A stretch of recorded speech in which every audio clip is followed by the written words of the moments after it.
Someone did recently ask me to talk about what greatness means to myself, and I had to give it some thought and some contemplation, to be honest. And what I came up with is that greatness, and how I define it for myself, is that it's basically three things.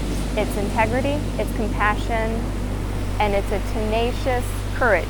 And they're all equally dispersed within greatness. And what I mean by that is that to be a person of greatness, I need to have that tenacious courage to not be afraid. I need to be able to get beyond that fear and have the courage to either succeed or fail, but I need to keep trying. I can't give up. And equally, I need to have integrity, because without integrity, people aren't going to believe when I try to have compassion for them, it's going to come across fake. I need people to know when I show compassion, when I empathize with them, that I'm genuine. And my integrity at the end of the day is all that I have. Money comes and money goes, and education is forever, but people don't want to know what degrees I've held. They want to know if I'm believable, if I'm trustworthy, if I can stand behind what I say. And that's my integrity, that I can't sell that out for anything. And for me, compassion is just as much of an integral part of greatness, because while I may achieve great wealth or I may achieve monetary things, if I can't have compassion for humanity and leave this world better than when I found it, then I've achieved nothing. So for me, I define greatness as equal parts tenacious courage, compassion, and integrity. Those three things are how I define greatness.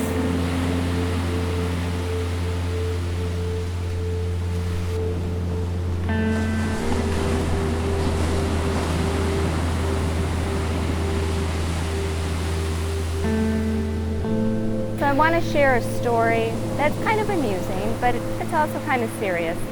It's that a tangerine can never be a banana. And what do I mean that a tangerine can never be a banana? Well, when we think about those two fruits, they're very, very different in flavors, in liquid, and the entire aroma of the two. A banana is very bland and it has a very mild fragrance. A tangerine is bright, it's vibrant, it's juicy, its zest is full of life. It's a very sweet tasting fruit. And one can never be the other. And when I was growing up, I very much wanted to be a banana. I didn't want to draw attention to myself. I wanted to be plain and go off into the background. But there was this part of me that always wanted to be the tangerine, to just be vivid and vibrant and zesty. But that wasn't possible in my family. I had to learn how to allow myself to be that tangerine, to find those moments to where I could be me. It was safe and it was a good thing to do. And so I learned through time, while a banana is a good thing, I had to be true to being the tangerine that I was meant to be, to find that courage and that tenaciousness to overcome what my family wanted me to be.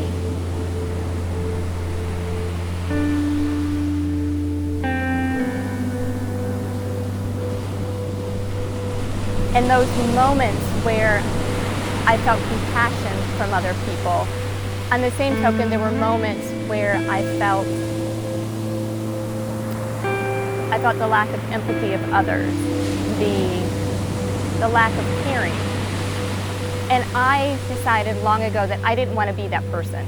When I saw somebody in pain, I wanted to do what I could to remove that pain while still being true to who I was. And so I grew up doing what I could to help people feel better, to help humanity to be better than what it was the day before. And if that meant that I had to take some licks along the way, I was willing to do that. Because tangerines are loud and they're vibrant and they're full of life. They're not afraid to use their voice, so to speak. And I learned to find my voice and to use it. Recently I was asked if I feel that I've achieved greatness. And I can't answer that because my adventure's not over yet. And hopefully it's not going to be over for a long time. But on that final day of my final adventure, what I'd like to be able to say is that I have loved deeply and I have been loved deeply. That we raised our children to show compassion for others, and that when I leave this world, that I've left it better than I found it. And I don't mean that just by the environment, but I mean through humanity, through people with compassion and understanding, that I've helped to ease somebody's pain and burden a little more than it was the day before. So at this moment, I can't answer if I've achieved greatness, and maybe I will never be the one to answer that question.